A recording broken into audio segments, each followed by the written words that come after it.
Assalamualaikum warahmatullahi wabarakatuh. Alhamdulillah wassalatu wassalamu ala Rasulillah wa ala alihi wa sahbihi wa man walah, amma ba'd. Hadirun azzani wa azzakumullah. Hadirin sekalian yang semoga dimuliakan oleh Allah.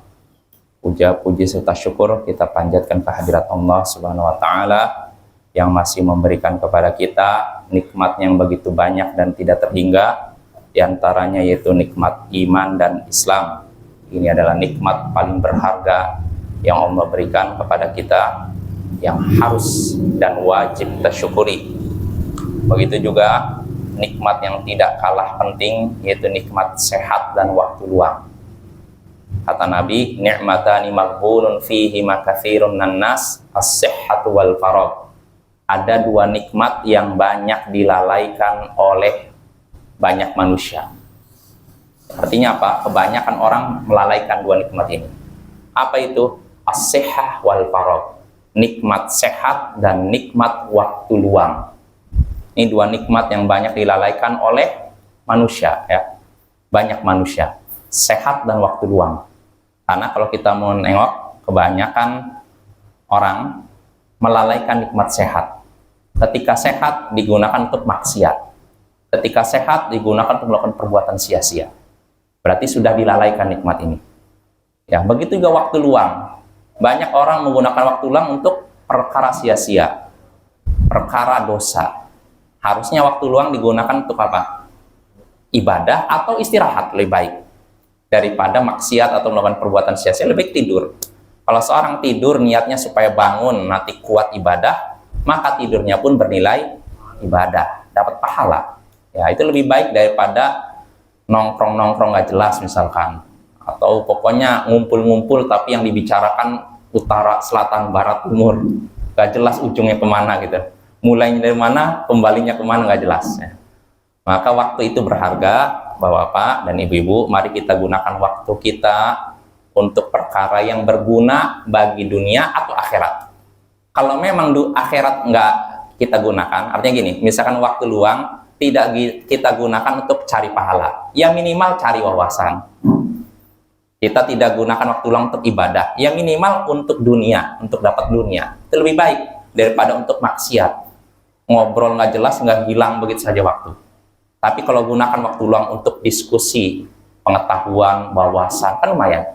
Kalaupun nggak dapat akhirat, dapat dunia. Ya, ini harusnya yang kita perhatikan ya. Jadi hendaknya kita gunakan waktu luang kita untuk perkara yang berguna. Kalau untuk tidak bisa untuk akhirat, minimal untuk dunia.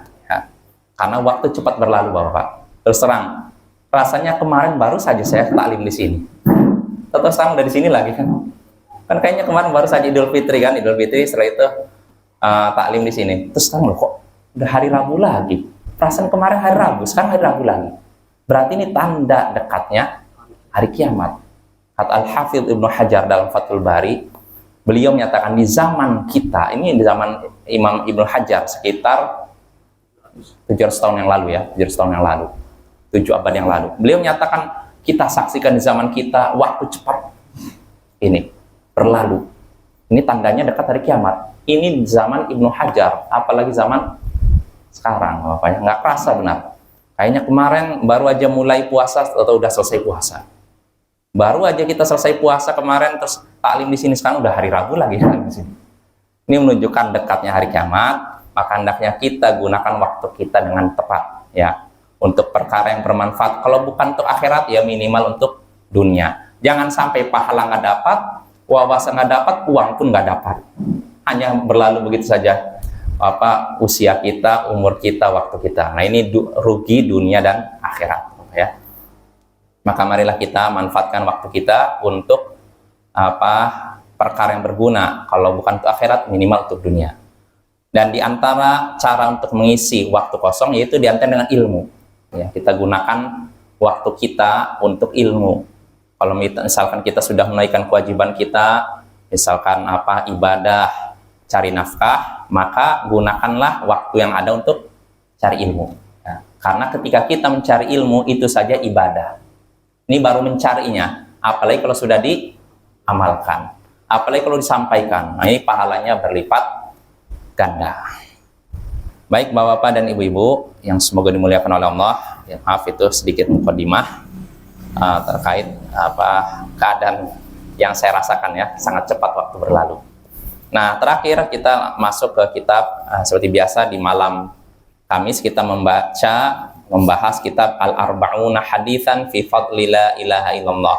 40 hadis tentang keutamaan La Ilaha Illallah karya Syekh Muhammad Marzuq Ad-Da'jani. Ya, pada pertemuan sebelumnya kita masih di bab fi an la ilaha illallah sababu hidayatil qulub. Bab bahwasanya la ilaha illallah adalah sebab hidayah bagi hati. Ya, hadisnya hadis ketiga sudah kita bahas, hadisnya dari Abdullah bin Amr bin Al-As. Atau bin Yasar, seorang ulama tabi'in, bertemu dengan Abdullah bin Amr bin Al-As, lalu berkata, kabarkan kepadaku tentang sifat Rasulullah Sallallahu Alaihi Wasallam yang ada dalam kitab Taurat. Jadi atau ulama tabi'in bertanya kepada sahabat Nabi Abdullah bin Amr bin Al-As, kabarkan kepadaku tentang sifat Rasulullah yang ada dalam Taurat, kitab suci yang diturunkan kepada Nabi Musa. Ya. Maka Abdullah bin Amr bin Al-As mengatakan, ya, demi Allah, beliau digambarkan dalam Taurat dengan beberapa sifat yang disebutkan dalam Al-Quran. Artinya sifat yang menyebutkan tentang Nabi dalam Al-Quran ada juga dalam Taurat. Ya, ini menunjukkan kebenaran risalah Nabi Muhammad SAW. Bahwasanya beliau benar-benar seorang Nabi dan Nabi terakhir. Ya, bunyinya yang disebutkan dalam Taurat, ya ayyuhan nabi inna arsalnaka syahidaw wa mubasysyiran wa nadhira. Wahai Nabi, sesungguhnya kami telah mengutusmu sebagai saksi, pemberi kabar gembira, pemberi peringatan, wa hirzan lil ummiyin. Nah, Bapak-bapak tadi dari wahai Nabi sampai pemberi peringatan ini dalam Taurat sesuai dengan yang ada dalam Al-Qur'an, dalam surat Al-Ahzab, surat Al-Fath. Silakan Bapak lihat di situ ada ayatnya mirip dengan yang ada dalam Taurat. Walaupun kita tahu Taurat diturunkan dengan bahasa Ibrani, bukan bahasa Arab, tapi maknanya sama, maksudnya gitu.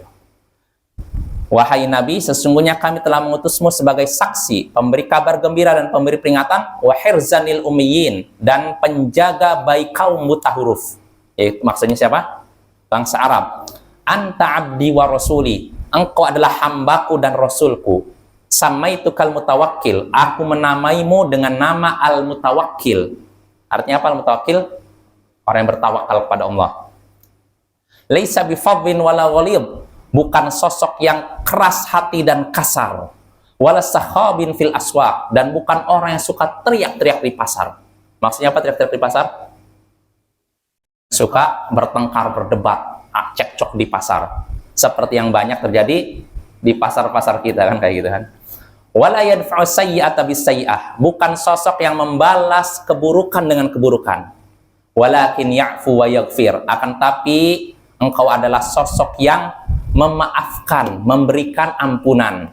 Walan yaqbidahullahu hatta yuqima bihil millatal auja, dan Allah tidak mencabut nabi ini sampai lewat dirinya Allah luruskan ajaran yang bengkok, yang menyimpang. Bi an yaqulu la ilaha illallah, yaitu dengan mereka mengucapkan la ilaha illallah, wa yaftahu biha ayunan umya, dengan kalimat tersebut dia bukakan mata-mata yang buta, wa adzanan summa, dan telinga yang tuli, wa quluban gulfa, dan hati-hati yang terkunci. Nah, ini rawahul Bukhari, hadis ini riwayat Bukhari. Dan sudah kita bahas Bapak faidah tentang apa hadis ini, sudah kita sebutkan berapa faidah kemarin? 1, 2, 3 ya. Nggak perlu kita ulangi lagi. Sengaja saya baca hadisnya supaya kita nyambung dengan pembahasan sebelumnya. Ya, terakhir kita kan sampai faidah ketiga. Di situ disebutkan penyebutan Nabi antara digabungkannya dua sifat Nabi, bahwasanya beliau adalah hamba dan juga Rasul. Ini membantah dua kelompok Disebutkan hamba dan rasul. Disebutkan hamba untuk membantah orang yang mengangkat Nabi melebihi kedudukan beliau. Dari posisinya sebagai Nabi Rasul, tiba-tiba menjadi seakan-akan seperti Tuhan yang mengetahui perkara gaib, mengetahui kejadian esok hari. Lewat Nabi lah diciptakan langit dan bumi. Terus apa lagi? Lewat Nabi juga alam ini bergerak dan semacamnya. Nah, ini kan mengangkat derajat Nabi melebihi kedudukan beliau. Nah, Nabi itu adalah seorang hamba. Ini membantah mereka yang bersikap berlebihan kepada Nabi. Dan beliau juga selain hamba Rasul. Ini membantah mereka yang merendahkan Nabi. Mendustakan Nabi, menolak kenabian beliau. Ya, jadi ini penting nih, hamba dan Rasul. Beliau hamba dan Rasul artinya apa? Kalau memang beliau hamba, fahuwa abdun la yu'bad. Kalau memang beliau hamba, berarti tidak boleh disembah, tidak boleh diangkat derajatnya melebihi kedudukan beliau sebagai hamba. Dan kalau memang beliau Rasul, berarti tidak boleh didustakan. Harusnya dimuliakan, ditaati, dan diikuti. Nah, itu. Inilah konsekuensi syahadat kita wa asyhadu anna Muhammadan abduhu wa rasuluh. Ya, memang Bapak wa asyhadu anna Muhammadar rasulullah itu sudah cukup. Nah, tapi bisa juga ditambah abduhu wa rasuluh. Hambanya, aku bersaksi bahwa Muhammad adalah hamba Allah dan utusannya. Disebutkan hamba untuk menyadarkan kita bahwa beliau itu hamba, bukan Tuhan. Jadi tempatkanlah sesuai posisi beliau. Dan disebutkan Rasul supaya kita sadar bahwa beliau seorang Rasul, berarti harus diikuti, ditaati, dan dimuliakan. Nah, itu Bapak ya. Ini maksud Syekh tadi ya. Ini bagus ini pembahasannya. Lalu berikutnya, nah sekarang baru wa minha, di antara faidah hadis tadi, annal adyana mu'wijatun ghairu mustaqimatin hatta ja'atha da'watu tauhid. Bahwasanya agama-agama yang ada sebelumnya itu bengkok. Mu'wijatannya bengkok.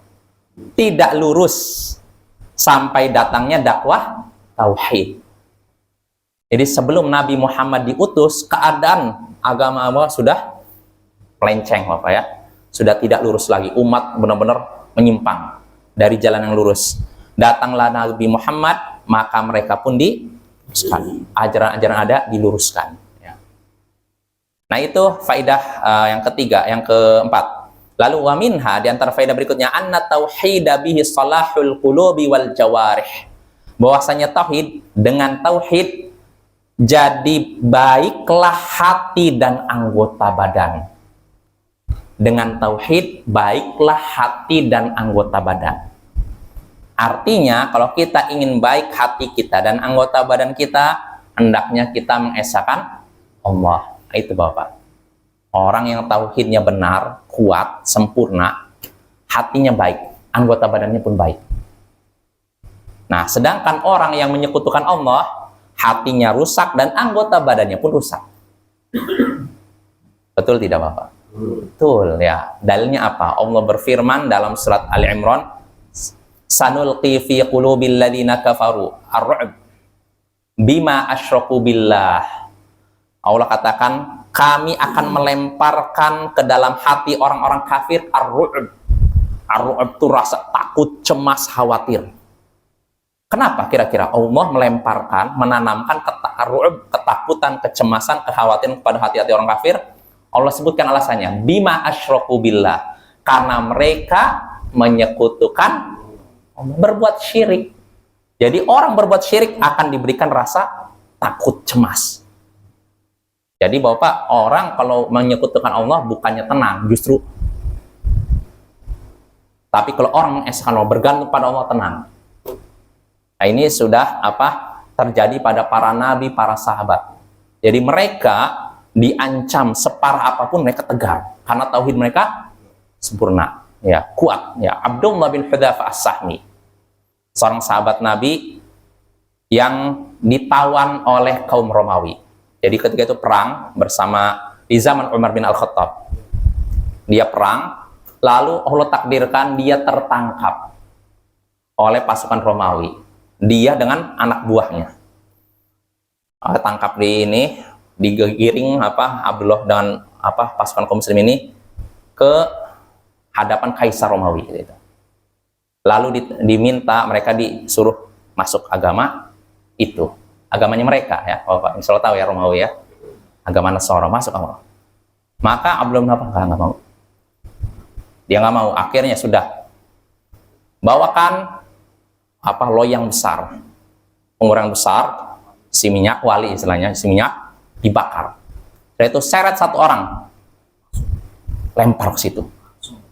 Langsung Bapak bayangkan seperti ikan masih hidup lempar ke penggorengan. Kira jadi apa? Wah, gitu kan? Nampaklah oleh Abdullah bin Hudhaf As-Sahmi. Langsung dia pun nangis. Nah, di situ tentara Romawi, Kaisar Romawi senang. Apa senyum mereka? Nah, ternyata orang yang ngakunya pengikut Muhammad, sahabatnya ternyata takut. Dia takut mati, Bapak, gitu. Namun apa kata Abdullah bin Hudhaf As-Sahmi? Jangan kalian kira saya nangis karena takut. Saya nangis karena sayangnya saya ini punya satu nyawa. Saya menangis karena apa? Saya ini cuma punya satu nyawa. Seandainya nyawa saya sebanyak rambut di kepala, tentu akan saya korbankan satu persatu nyawa saya. Jelas apa ya? Jadi dia nangis karena apa? Aduh, kasihan cuma satu nyawa. Kalau saya punya banyak nyawa sebanyak ini nyawa rambut di kepala saya, tentu akan aku korbankan satu persatu nyawa saya. Kagumlah di situ tentara Romawi, kagumlah Kaisar. Ternyata orang ini benar-benar tidak takut mati, padahal udah diancam gitu, bayangkan. Diancam bakal digoreng hidup-hidup seperti satu pasukan ini. Maka akhirnya Kaisar pun berkata kepada Abdullah, ya sudahlah, nggak jadi. Tadinya diancam itu kan, mau digoreng hidup-hidup. Ya udah gini aja lah. Bagaimana kalau kamu nikah dengan putri saya? Diberikan tadi ancaman, sekarang tawaran yang menggiurkan. Romawi, Bapak. Orang Romawi itu orang-orang bule, yang nggak seperti bule, Bapak ya. Romawi itu kan ada Romawi Timur, Romawi Barat. Ya semuanya itu rata-rata di Afrika, bukan Afrika, Eropa Tengah. Eropa Tengah, Spanyol, Portugis, Itali, itu Bapak bisa lihat pemain bola seperti apa mereka. Kulitnya bagus kan, orangnya ganteng-ganteng kan. Beda dengan yang Eropa Utara. Kalau Eropa Utara, Jerman, apalagi Finlandia, Swedia, putihnya seperti apa tuh? Pucat kan. Nah, tapi kalau yang Eropa, yang Romawi itu memang putihnya putih bersih. Orangnya rata-rata ganteng-ganteng. Nah, perempuannya cantik-cantik. Ya, ditawarkan menikahi anaknya Kaisar. Namun Abdullah bin Hudhaf nggak mau. Padahal itu tawarannya menggiurkan, nggak mau dia. Akhirnya Kaisar ini, orang ini benar-benar berpegang teguh pada prinsip. Akhirnya sudah, bagaimana kalau kamu cium saja kepala saya, nanti kamu dan anak buahmu aku bebaskan. Nah, kata Abdullah bin Hudhafah, kalau ini boleh. Kalau ini.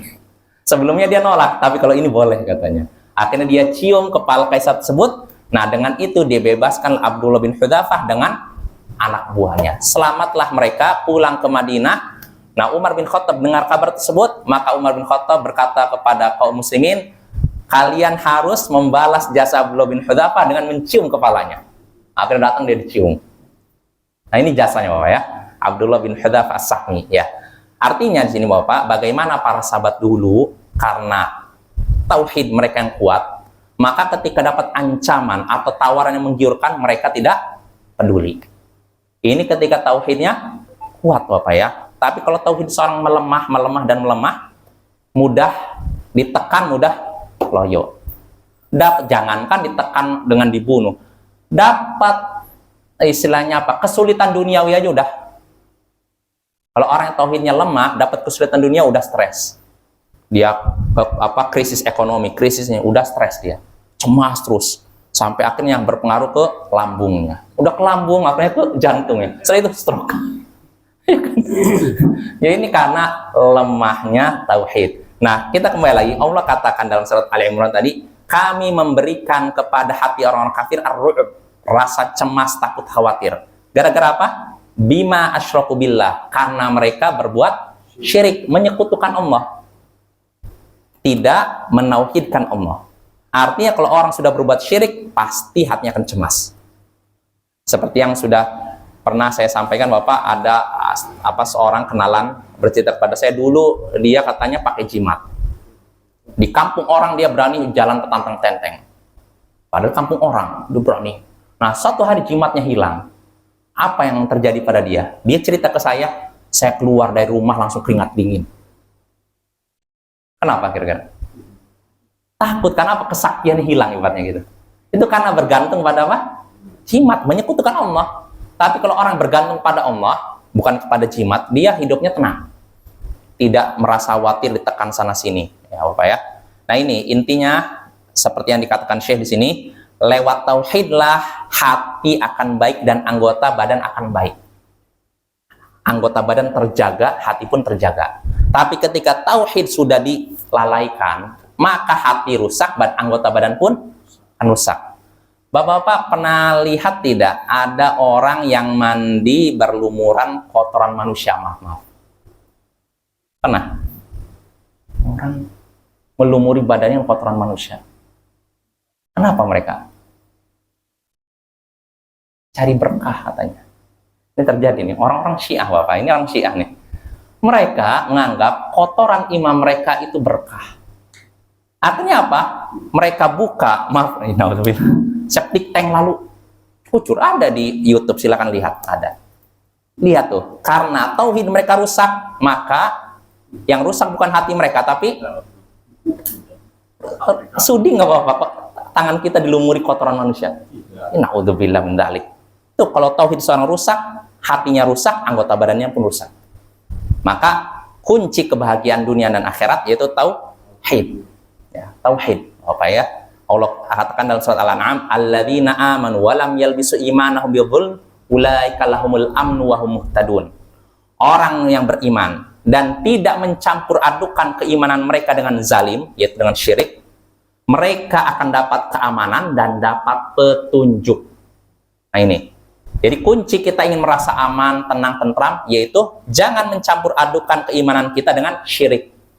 Artinya harus mengesahkan Allah, tauhid. Nah, kalau kita benar-benar mempraktekkan tauhid dengan sempurna, kita akan merasakan merasakan aman, dan juga dapat hidayah dari Allah. Nah, apa ya? Maka ini penting, belajar seperti ini terus supaya kita mengesahkan Allah ya. Selama ini mungkin kita lalai, tauhid kita menurun, perbaiki lagi. Termasuk Bapak yang bisa mempengaruhi tanda bahwasanya tauhid kita dipertanyakan ketika kita menanyakan rezeki esok hari.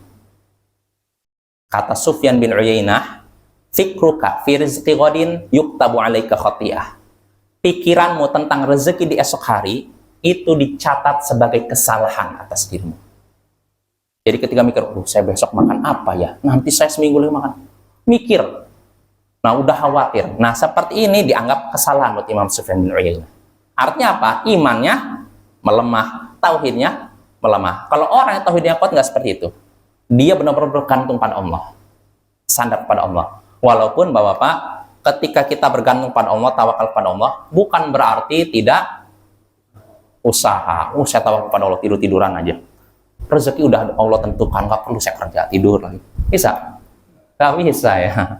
Jadi perlu usaha, tapi hasilnya serahkan pada Allah ya. Nah ini Bapak ya, jadi tauhid, belajar tauhid penting supaya hidup kita bahagia, dunia dan akhirat. Lalu berikutnya, wa minha, di antara faidah hadis ini juga, dzikru mautin Nabi sallallahu alaihi wasallam wa annahu lan yamuta hatta yukmilallahu bihiddin. Penyebutan tentang kematian Nabi sallallahu alaihi wasallam, bahwasanya beliau tidak mati, tidak meninggal sampai Allah sempurnakan lewat beliau agama ini. Kama qala ta'ala, sebagaimana firman Allah Ta'ala, al-yauma akmaltu lakum dinakum wa atmamtu alaikum ni'mati wa raditu lakumul islam madina. Pada hari ini, yaitu pada hari ketika turunnya ayat ini, yaitu di haji wada, haji perpisahan, menjelang Nabi meninggal. Pada hari ini telah aku sempurnakan untuk kalian agama kalian. Agama apa? Islam. Dan telah ku sempurnakan, cukupkan atas kalian nikmatku. Dan telah aku ridhoi Islam menjadi agama kalian. Ya, surat Al-Maidah ayat 3. Nah ini faidah ke 1, 2, 3, 4, 5, 6. 1, 2, 3, 4, 5 ya Bapak ya. Penyebutan tentang kematian Nabi, bahwasanya Nabi telah meninggal, dan bahwasanya beliau tidak meninggal sampai Allah sempurnakan agama lewat beliau. Jadi ada dua masalah Bapak di sini ya. Ya, kurang lebih dua ya. Pertama, bahwasanya Nabi meninggal. Kedua, agama Islam telah sempurna sebelum Nabi meninggal. Pertama, bahwasanya Nabi meninggal. Perlu tidak disebutkan gitu, Bapak? Perlu, Bapak, karena ada orang di zaman sekarang, dan mungkin zaman sebelumnya, ketika kita bilang Nabi meninggal, kasopan kamu, meninggal. Begitu. Padahal Allah sebutkan sendiri dalam Al-Quran, innaka mayyitun, sesungguhnya engkau akan mati. Yang ngomong siapa? Allah. Masa kita mau tentang? Oh, wow. Bahkan ada di Turki sebuah sekte meyakini Nabi sampai sekarang masih hidup. Benar seperti ini? Tidak. Bagaimana bisa? Sedangkan Allah sudah menyatakan engkau mati, akan mati, dan mereka pun akan mati. Bagaimana bisa? Dan kalau memang Nabi belum meninggal, maka untuk apa Abu Bakar jadi khalifah? Ya tidak, Pak. Dan untuk apa para sahabat masuk ke rumah Aisyah lalu nyolati jenazah beliau? Ya nggak? Kalau memang beliau masih hidup, nggak usah disolati, ya kan? Nah itu Bapak ya, ini aneh-aneh aja zaman sekarang nih, makin banyak yang keanehan-keanehan. Maka itu karena tidak belajar tauhid Bapak ya, tidak belajar tauhid, jadi akhirnya timbul keanehan-keanehan ya. Maka penting nih. Jadi Nabi SAW meninggal. Karena Nabi adalah manusia seperti biasa, seperti kita, manusia biasa. Cuma beliau dapat kelebihan berupa apa? Wahyu. Tapi beliau memiliki sifat manusia, makan, minum, nikah, lalu meninggal. Gak jauh beda. Tapi beliau dapat kelebihan berupa wahyu, terjaga dari dosa itu. Tapi kalau dari sisi kemanusiaan, beliau sama seperti kita, makan, minum, nikah, dan semacamnya. Apa ya? Maka Allah katakan, wa ma ja'alna li basyarin min qablikal khuld. Kami tidak menjadikan satupun orang sebelummu hidup abadi. Afaimitta fahumul khalidun. Apakah kalau engkau mati mereka akan hidup abadi? Nabi saja, para sebelum Nabi, mereka meninggal. Masa Nabi kita tidak? Enggak. Nah ini Bapak ya, ini termasuk masalah tauhid juga. Ya, jangan sampai kita meyakini Nabi tidak meninggal. Terus gimana? Yang dikuburkan di dekat itu dikuburkan di rumah Aisyah siapa? Oh, selain Nabi. Oh, bahaya sekali kan itu. Ya, ngeri sekali. Atau yang lebih ringan dalam tanda kutip, yang meyakini Nabi memang meninggal. Jasad beliau memang dikuburkan di rumah Aisyah, tapi arwah beliau berjalan ke sana sini. Jadi kalau ada perayaan ini, katanya Nabi datang rohnya. Ah, ini juga bikin apa? Saya pernah punya teman dulu di Libya. Lucu juga dia orang Makassar, nggak salah ya, Makassar. Jadi Jakarta kebetulan ada perayaan, suatu perayaan lah, sebagian kaum muslim mengadakan perayaan. Nah ketika dia iseng kan melihat ada apa ini orang rame-rame, dia ikut duduk dia di situ karena ada perayaan acara besar keagamaan lah gitu. Nah tiba-tiba lagi duduk-duduk, bangun, ada apa bang? Ada apa bang? Dia nanya ke beberapa teman, Nabi datang. Ya teman saya, walaupun istilahnya orang kampung, ya tauhidnya masih benar. Mana Nabi datang? Cuma memang dia rasakan katanya ketika bangun ada angin yang lewat katanya. Nah orang-orang situ nganggap Nabi sedang datang katanya. Nah ini kita kadang banyak orang mudah ditipu dengan seperti itu apa ya. Maka kita harus meyakini Nabi sudah meninggal. Jasad beliau sudah di dalam kubur. Roh beliau di surga. Ini yang kita yakini. Jadi rohnya tidak berjalan ke Siberut, ke Mangurut, atau ke Hawaii, Mentawai. Sudah, Bapak, jangan sampai meyakini Nabi rohnya berjalan ke sana kemari ya. Karena ada sebagian orang yang ngaku katanya ketemu Nabi. Langsung, Nabi ngasih pesan begini-begini. Seandainya roh Nabi masih berjalan, tentu para sahabat ketika menghadapi orang-orang murtad, terus ketika Khalifah Utsman dibunuh, tentu Nabi kalau memang para sahabat, kalau memang roh Nabi bisa berjalan kemari, tentu Nabi akan menolong para sahabatnya kan. Seperti Abu Bakar ketika orang-orang murtad, setelah Nabi meninggal orang murtad, banyak tidak mau bayar zakat. Ini masalah genting tidak? Ya kan? Kok bisa Nabi datang ke orang zaman sekarang rohnya, tapi nggak datang kepada Abu Bakar? Gimana nih? Jadi yang lebih mulia siapa? Abu Bakar atau orang zaman sekarang? Kan aneh. Padahal Abu Bakar lagi butuh istilahnya nasihat, gimana nih? Orang-orang pada murtad, orang-orang tidak mau bayar zakat, gimana nih? Nah, tapi Abu Bakar tidak datangi Rasulullah. Beliau malah didatangi oleh Umar. Kenapa Anda mau gini? Itu apa ya? Begitu juga ketika Khalifah Utsman bin Affan terbunuh. Kaum muslimin geger ketika itu. Orang gimana nih? Kok Khalifah kita bisa terbunuh? Nah, ketika itu umat butuh sekali bimbingan. Ya tidak? Nah, tapi apakah ada riwayat yang menyatakan roh Rasulullah datang kepada Ali? Ali, nih kasih tahu umat begini. Ada? Gak ada. Padahal mereka adalah makhluk yang mulia, orang-orang mulia. Tapi anehnya, setelah Nabi meninggal, mereka tidak didatangi oleh roh Nabi. Tiba-tiba orang belakangan meyakini, oh Nabi tadi malam datangi saya, melihat saya, lalu tersenyum kepada saya, lalu memberikan pesan kepada saya, jaga sholat waktu ya. Pesannya kayak gitu. Nah, Pak, maka hendaknya kita jauhi dongeng-dongeng seperti itu ya. Itu tidak mendidik kita jadi cerdas, Pak ya. Kita lanjut ya. Jadi itu pembahasan tentang kematian Nabi Sallallahu Alaihi Wasallam. Jadi beliau menyebutkan tentang kematian Nabi, dalam hadis tadi disebutkan bahwasanya beliau meninggal ya. Dan kata Syekh juga, dan beliau tidak meninggal sampai agama ini disempurnakan. Nah, dalilnya tadi, pada hari ini telah aku sempurnakan untuk kalian agama kalian, yaitu agama Islam. Dan kalau agama Islam ini sudah sempurna, berarti boleh tidak ditambah lagi, dikurangi? Boleh, udah sempurna, nggak perlu ditambah, nggak perlu kurang. Amalkan saja. Apa yang dipraktekkan Nabi, kita amalkan saja. Tidak perlu kita berkreasi dalam masalah agama. Kalau masalah dunia, silahkan. Orang mau bikin mobil canggih, HP canggih, apapun silahkan. Tapi kalau dalam masalah agama, kewajiban kita cuma ikut. Nggak perlu kita berkreasi di situ, Pak ya. Artinya, kalau dalam masalah agama, istilahnya kita cukup copy paste. Copy dari Nabi, lalu paste, dipraktekkan. Itu saja. Nggak perlu kita, istilahnya, nambah-nambah. Ya. Nah, itu faidah yang terakhir, Bapak ya. Bahwasanya Nabi SAW tidak meninggal sampai Allah sempurnakan agama ini. Nah, selesai, Bapak. Ini dari faidah dari hadis ke-3. Nah, sekarang kita masuk bab berikutnya. Bab. Kita masalah tadi yang apa? Roh. Oh ya. Jadi kebiasaan di sini kalau ada orang meninggal tuh, kadang-kadang orang yang biasa, kadang-kadang dia nampak dia itu yang meninggal di gentayangan. Ya, apa namanya itu? Kadang dia sedih, meninggal itu yang nampak tuh apa itu? Oh, itu bukan roh, itu korin, namanya jin. Jin yang selama ini mendampingi itu.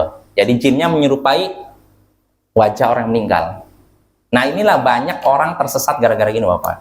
Katanya, oh iya saya lihat ini bapak saya tadi malam kan meninggal siang hari, malamnya dia terlihat seperti menyendiri melihat.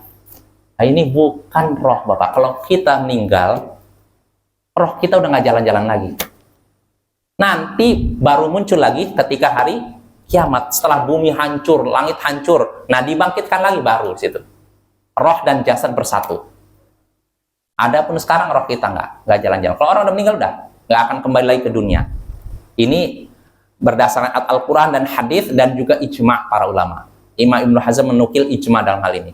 Bahwasanya orang kalau sudah meninggal tidak bisa balik lagi. Rohnya tidak gentayangan, Bapak. Jadi roh gentayangan cuma ada di sinetron dan film horor dan dongeng saja. Dalam kenyataannya tidak ada. Maka kita jangan mudah tertipu ya. Jangan mudah tertipu dengan cerita-cerita seperti itu. Dan memang alangkah banyaknya, Bapak ya. Di sini begitu, Pak. Di kampung nenek saya juga begitu. Saya masih ingat aja cerita nenek saya dulu. Nenek saya dulu kan masih sering cerita sama saya. Jadi bapaknya beliau, jadi bapaknya kakek ya istilahnya, bapaknya nenek. Jadi nenek saya tuh sering cerita, ini sering berulang-ulang. Biasanya orang tua kan gitu kan, kalau sama cucunya cerita kemarin, besoknya diulangi lagi. Kan kebiasaan orang tua gitu kan. Jadi nenek saya sering cerita gini katanya. Dulu tuh ibu, jadi nyebut nenek itu ibu. Dulu ibu tuh pernah keluar malam hari, lalu ibu saksikan bapak, yaitu kakek, bapaknya nenek ini, ada di pojok rumah, memakai seperti anduk diginikan. Beliau berdiri aja di situ. Saya dengar cerita dulu kan masih awam kok. Jadi merinding saya. Karena rumahnya, karena saya tinggal di situ kan sama nenek. Gitu ya. Jadi kadang malam-malam takut jangan muncul. Nah, itu setelah saya belajar agama, ya Allah, ini kita mudah sekali tertipu oleh seperti ini. Nggak ada Bapak ya. Jadi kalau orang sudah meninggal, roh dan jasadnya dah nggak keluar lagi. Ada di kubur. Siksa kubur itu Bapak bukan cuma menimpa apa dirasakan oleh jasad, tapi juga roh. Roh. Jelas Bapak ya? Sebagaimana nikmat kubur juga bukan cuma dirasakan oleh jasad, tapi juga roh. Jelas ya? Kan mungkin Bapak pernah dengar hadis Musnad Ahmad ketika seorang hamba dicabut oleh malaikat, kan dibawa ke atas kan? Ya kan kalau misalkan orang soleh dibawa ke langit 1 terus sampai langit ke-7. Setelah itu dikembalikan. Rohnya dikembalikan kemana? Ke jasadnya yang ada di kubur. Berarti nanti yang ditanya di kubur bukan cuma jasadnya aja, tapi jasad dan roh. Ditanya dan nanti dia bisa jawab, dia dapat nikmat. Yang merasakan bukan jasadnya saja, tapi juga roh. Ini kalau orang mukmin. Begitu juga orang fasik dan orang munafik, orang kafir. Jadi hadisnya kan ketika diangkat ke langit pertama, minta dibukakan, tapi ditolak oleh malaikat. Akhirnya Allah suruh untuk dilempar. Roh orang kafir ini, orang munafik ini dilempar. Sampai masuk ke dalam jasadnya di kubur. Setelah itu didatangi malaikat, 2 malaikat yang berwarna hitam kebiru-biruan. Lalu bertanya dengan suara seperti petir yang menggelegar. Man rabbuk? Siapa Tuhanmu? Wa ma dinuk? Apa agamamu? Apa nabimu? Terus gitu. Lalu dia menjawab, aku tidak tahu. La adri, aku tidak tahu. Akhirnya di situ Allah terdengar seruan dari langit, an kadzaba abdi. Hamba ini telah dusta. Bukakanlah untuknya pintu neraka dan berikanlah untuk dia pakaian dari neraka.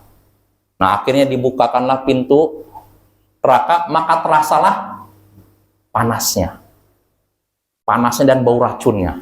Setelah itu wa yudayyaqu alaihi fi qabri, lalu disempitkanlah kuburnya hatta takhtalifa fi adla'u, sampai tulangnya saling bertautan. Artinya saling gini, ringsek gitu apa. Nah, ini kan disebutkan rohnya dilempar ke, berarti yang merasakan siksa apa? Roh dan jasad. Dan ini keyakinan Ahlus Sunnah wal Jamaah. Dan ketika bangkit pun bukan cuma rohnya saja, tapi roh dan jasadnya. Jelas apa ya? Maka itu nggak ada Pak. Nggak ada roh gentayangan. Sekali lagi, itu cuma ada dalam film horor. Entah apa, Si Manis Jembatan Ancol, atau apa itu film Sundul Bolong kah, atau nggak ada ya. Terus yang nampak tuh itu juga orangnya boleh. Iya. Enggak semua orang ya. Enggak semua. Saya juga nggak pernah lihat, alhamdulillah. Iya. Karena kalau melihat juga gimana kan kita kan, lebih alhamdulillah kita nggak berharap melihat kayak gitu apa ya. Ya walaupun ya kaget aja. Kalau udah belajar mungkin kita udah tenang. Dulu kalau masih awam, kayaknya takut gitu. Mati melihat roh ini, takut saya. Tapi kalau sekarang insya Allah enggak. Tapi kaget aja loh. Udah meninggal tiba-tiba muncul. Ya kita nggak berharap ya Bapak ya. Jadi sikap kita kepada jin dan setan Bapak ya, jangan takut dan juga jangan sombong. Pertengahan. Jangan takut. Kalau takut kita diganggu terus. Kalau sombong sama juga. Bagaimanapun kita aja manusia nih. Kalau lihat orang sombong, senang nggak? Oh, senang kan? Begitu juga jin. Maka sikap kita jangan takut dan jangan sombong. Biasa aja. Karena jin itu hamba Allah, sama seperti kita. Maka untuk apa kita takut kepada dia? Kita apa ya? Ini penting nih karena pembahasan nyinggung masalah tauhid juga. Nah itu, jadi sekarang bab baru Bapak, bab fi annaha a'la maratibil iman. Bab tentang bahwasanya la ilaha illallah ini adalah tingkatan iman yang paling tinggi. La ilaha illallah, tingkatan iman yang paling tinggi. Artinya iman itu bertingkat-tingkat kan? Bercabang-cabang kanan. Cabang yang paling tinggi adalah la ilaha illallah.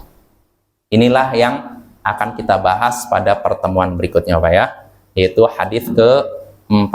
Atau saya bacakan dulu hadisnya, faidah mungkin pada pertemuan berikutnya. Al-hadits rabi', kata Syekh sini, hadis ke-4. An Abi Hurairah radhiyallahu anhu qala Rasulullah sallallahu alaihi wasallam al-imanu bid'un wa sab'una syu'bah au bid'un wa sittuna syu'bah fa afdaluha qawlu la ilaha illallah wa adnaha imatatul adha 'anit tariq Wal haya'u syu'batun minal iman. Rawahul Bukhari wa Muslim wa lafdhu li Muslim. Kata Syekh ini dari Abu Hurairah, semoga Allah meridainya, ia berkata, Rasulullah sallallahu alaihi wasallam bersabda, iman itu ada 70 sekian cabang. Iman itu memiliki 70 sekian cabang atau 60 sekian cabang. Cabang yang paling utama, paling baik, yaitu ucapan La ilaha illallah. Cabang iman yang paling utama, paling baik. Wa adnaha imatatul adza 'anit thariq. Dan cabang iman yang paling rendah, tadi yang paling tinggi apa? Ucapan la ilaha illallah. Dan yang paling rendah yaitu menyingkirkan gangguan yang ada di jalan. Beling, atau mungkin pohon yang jatuh di jalan, atau mungkin apapun hewan mati disingkirkan. Nah, ini cabang iman yang paling rendah. Wal haya'u syu'batun minal iman. Dan malu itu adalah cabang dari keimanan.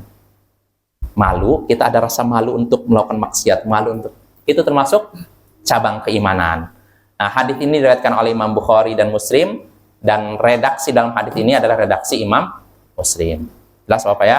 Insya Allah ini akan kita bahas pada pertemuan berikutnya. Hadis faidah-faidahnya. Subhanakallahumma bihamdik, asyhadu an la ilaha illa anta, astaghfiruka wa atubu ilaik. Assalamualaikum warahmatullahi wabarakatuh.